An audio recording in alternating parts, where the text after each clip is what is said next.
ఓం నమో శ్రీ వెంకటేశాయ. భగవద్బంధువులందరికీ సాదర ఆహ్వానం. కలియుగ ప్రత్యక్ష దైవమైన శ్రీ వెంకటేశ్వర స్వామికి అనేకమైనటువంటి పూజలు చేస్తూనే ఉంటాం.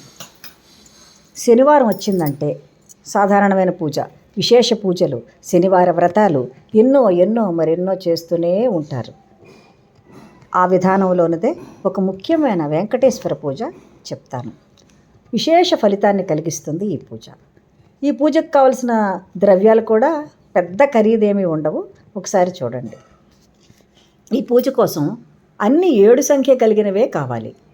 7 అరటిపళ్ళు. ఈ 7 అరటిపళ్ళు కూడా చక్కగా ఉండాలి. కొంచెం మాగినట్టుండి పాడై ఏమీ ఉండకుండా చాలా గట్టిగా ఉండి మంచి పళ్ళు నవనవలాడుతూ ఉండాలి.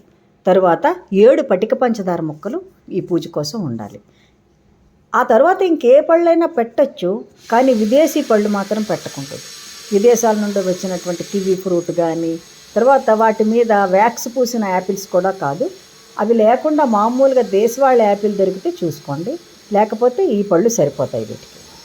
అంతేకాకుండా 7 యాలుకలు, కిస్మిస్ 7 దొరికితే పెట్టుకోవచ్చు, ఎండువు కానీ పచ్చివి కానీ. మరి ఇంకా బత్తాయిలు అలాంటివి ఏవైనా మీ ఇష్టం, మీ శక్తి కొలది పెట్టుకోవచ్చు. కానీ ముఖ్యంగా ఈ పళ్ళు మాత్రం పెట్టుకోవాలి. అక్కడ మామిడి పళ్ళు సీజన్లో 7 మామిడి పళ్ళు పెట్టుకోవచ్చు. ఏవైనా 7 సంఖ్య కలిగినవి పెట్టుకోవాలి. కొబ్బరికాయ కొట్టుకోవచ్చు, కొట్టాలి కూడా. ఒక కొబ్బరికాయ, దానికేం విధి ఉండదు. ఒక కొబ్బరికాయ కొట్టి 2 వైపులా 2 కొబ్బరి చిప్పలను పెట్టాలి. ఇంకా దీపారాధన కోసం 7 ఒత్తులు ఉపయోగించాలి.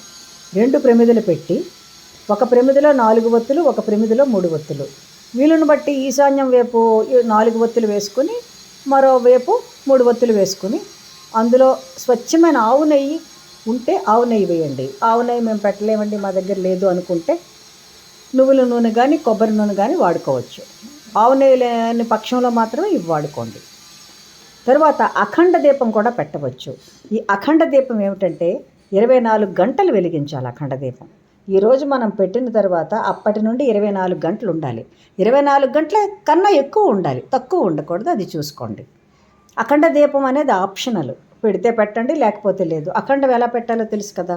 ఒక పెద్ద ప్రమిదలో ఒక 2 నలిచినటువంటి పెద్ద ఒత్తులు వేసి, దానిలో మళ్ళీ ఇదే విధంగా ఆవు నెయ్యి కానీ, నువ్వుల నూనె కానీ, కొబ్బరి నూనె కానీ ఇటువంటివి వేసి 24 గంటలు ఆపై ఉండేటట్టుగా చూసుకుంటూ మీరు దాన్ని తగిన ఏర్పాటు చేసుకుని పెట్టవచ్చు. అది ఆప్షనల్ అనే చెప్తున్నాను.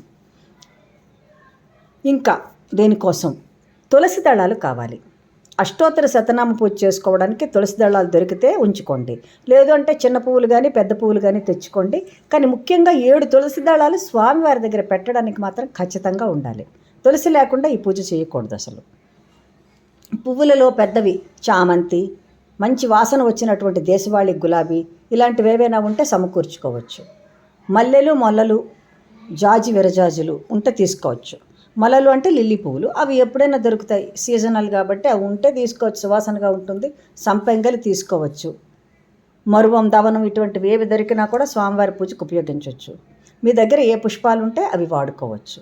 ఆ పుష్పాలు కొన్ని పెట్టుకోవాలి. అష్టోత్తర శతనామం చెయ్యాలి. అమ్మవారికి స్వామివారికి కూడా చెయ్యాలి. ఈ పూజ కోసం స్వామివారికి పెట్టాల్సినటువంటి అక్కడ ప్రతిమ ఏమిటంటే, ఇంట్లో మనకు ఉంటుంది కదా, ఒక ఫోటో ఉంటుంది. సాధారణంగా అందరి ఇళ్లలో కూడా వెంకటేశ్వర స్వామి ఫోటో ఉంటుంది.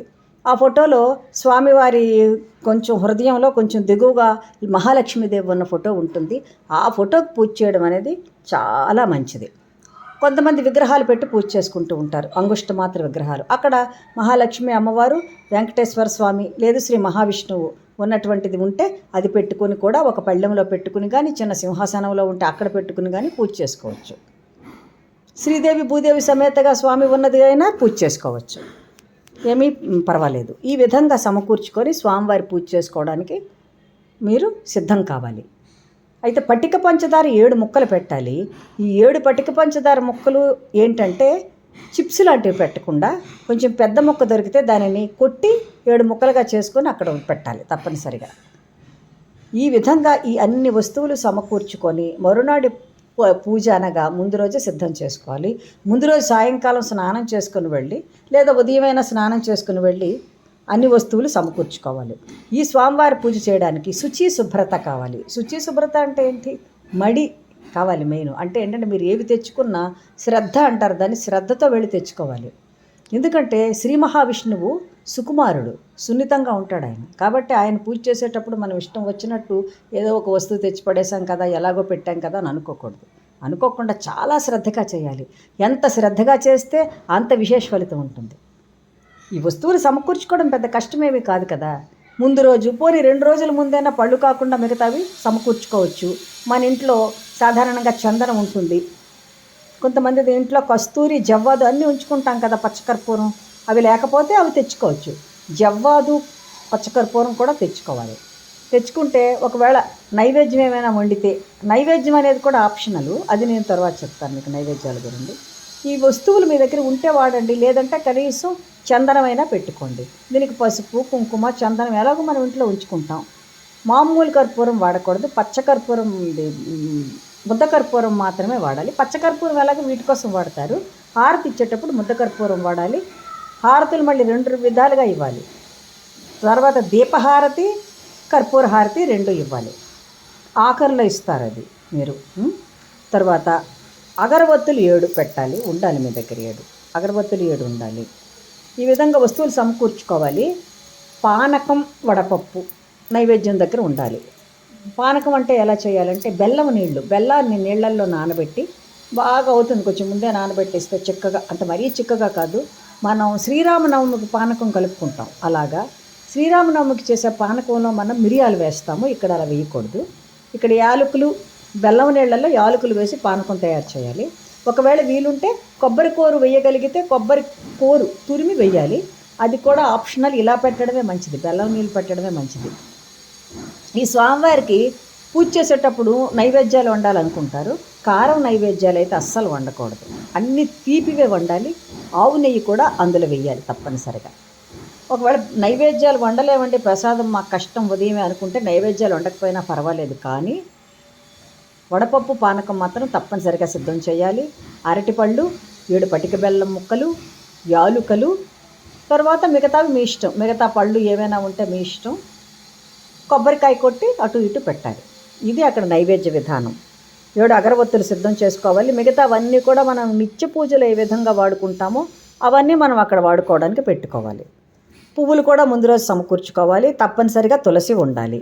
ఈ ప్రసాదాలు అవన్నీ పెట్టుకోవడానికి మీ దగ్గర ఇత్తడి పళ్ళెం కానీ వెండి పళ్ళెం కానీ ఉంటే వాడుకోండి, లేదా ఆకైనా పెట్టచ్చు. కానీ అక్కడ స్టీలు మాత్రం అస్సలు ఆ రూమ్లో వాడడానికి వీల్లేదు. ఖచ్చితంగా ఈ స్వామివారి పూజ చేసేవాళ్ళు ఉదయాన్నే నిద్ర లేచిన తర్వాత తైల అభ్యంగన స్నానం చేయాలి. ఎలాగో అందరూ శనివారం నాడు తైల అభ్యంగన స్నానమే చేస్తారు. ఈ స్నానం చేసిన తర్వాత చక్కగా శుచిగా ఉన్న బట్టలు కట్టుకోవాలి.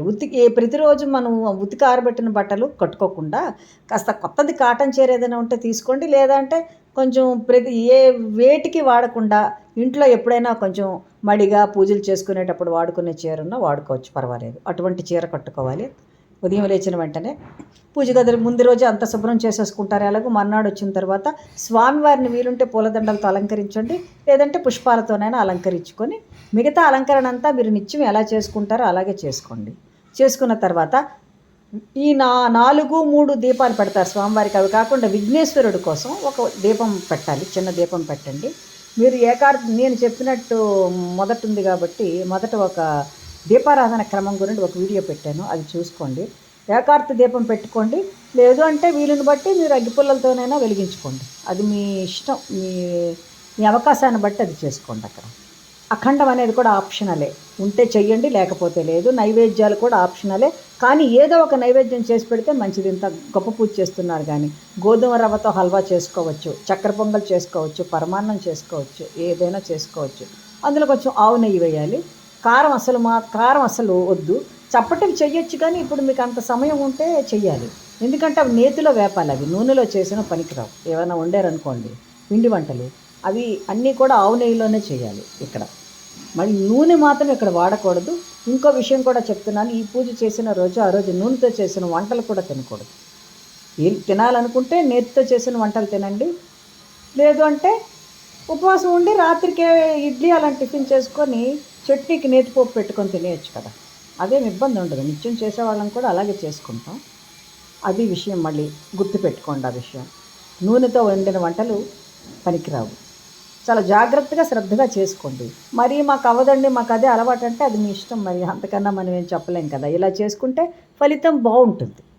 ఆ విధంగా చేసుకొని ప్రాతకాలమైనా లేచి విఘ్నేశ్వరుడు పూజ చేసుకున్న తర్వాత నిత్యం మీరు చేసుకున్నట్టే చేసుకొని స్వామివారికి, అమ్మవారికి ముందు అమ్మవారి మామూలుగా స్వామివారికి అన్నీ సమర్పించిన తర్వాత మీరు ఆచమనం చేసుకొని అన్నీ స్వామివారికి అన్నీ సమర్పించిన తర్వాత ఆవాహన అది చేసి సమర్పించుకున్న తర్వాత అమ్మవారి అష్టోత్తరం చదవాలి, స్వామివారి అష్టోత్తరం చదవాలి. ఆ తర్వాత ధూపదీప నైవేద్యాలన్నీ సమర్పించి హారతి ఇచ్చిన తర్వాత స్వామివారికి మంత్రపుష్పం కూడా సమర్పించి, మంత్రపుష్పం చదవడం తెలియకపోతే పుష్పాన్ని సమర్పించేసి స్వామివారికి చుట్టూ ప్రదక్షిణ చేసి తర్వాత పునః పూజ అదంతా చేసేసి స్వామివారికి నమస్కరించి మీ కోరిక కూడా స్వామివారికి విన్నవించుకుంటే స్వామివారు తప్పకుండా మీ కోరిక తీర్చుతారు. ఈ విధంగా శ్రద్ధాభక్తులతో కనుక పూజ చేస్తే స్వామివారు తప్పకుండా మీ కోరికను నెరవేర్చుతారు. అందులో ఎటువంటి సందేహము లేదు. ఆ తర్వాత మీరు ఉపవాసం ఉండలేని వారైతే మధ్యాహ్నం భోజనమైనా చేయండి, లేదు టిఫిన్ తినేసి ఉండిపోతామంటే టిఫిన్ తినేసి ఉండిపోండి. నేతితో ఏదైనా ఈజీగానే ఉంటుంది కదా. లేదు అంటే మేము పగలంతా ఉపవాసం ఉండి రాత్రికి టిఫిన్ తింటానంటే అలాగా తినండి. లేదంటే 2 పూట్ల టిఫిన్ తినొచ్చు. లేదా మధ్యాహ్నం భోజనం చేసి అయినా మేము అసలు ఆకలికే ఆగలేమనుకుంటే రాత్రి కూడా టిఫిన్ తినొచ్చు, పర్వాలేదు. లేదంటే మేము ఒక పూట భోజనం చేసి సాయంకాలం పలహారాలు తింటానంటే అది కూడా పర్వాలేదు.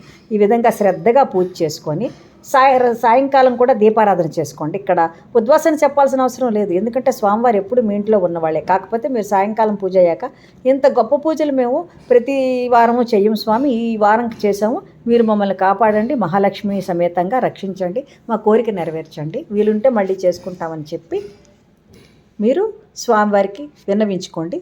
ఈ విధంగా ఈ ప్రత్యేకమైన పూజ చేసుకోండి. దాని తాలూకా ఫలితం విశేషంగా ఉంటుంది. ఏమంటారు? వీలుంటే ట్రై చేయండి. మరొక మంచి వీడియోతో మళ్ళీ కలుసుకుందాం. సర్వం శ్రీ వెంకటేశ్వర చరణార్పణమస్తు. స్వస్తి.